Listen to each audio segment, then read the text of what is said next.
Great day po sa inyo lahat. Ito po yung activity nila last Friday. Nagkaroon po sila ng salo-salo dito. Kasi New Year po dito sa Israel. Ang New Year po dito sa Israel ay September, hindi December. Ang tawag po niyan dito ay Rosh Hashanah. Ibig sabihin, New Year.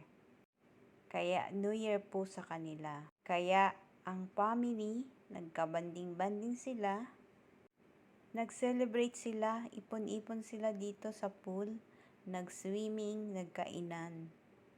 Kaya yan po. At katatapos ko lang magpunas ng mga plato. Ang pinagsaluhan nila ay simple lang, nag-grill lang naman sila ng mga karne. Beef, chicken, at vegetable din. Like kamatis, talong, at sibuyas. Mayroon din silang mga salad, vegetable salad, at hayan ang mga soft drinks nila nasa ref. Kompleto po dito sa labas. Nagsipag-inuman din sila ng mga imported na alak. At sila ay nagsaya talaga sa pool.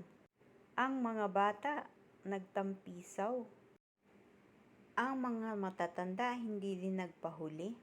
Kaya yan, pagod sila at ako na lang ang naiwan dito sa labas mag-isa. Nag-isikasa pa ng mga gamit.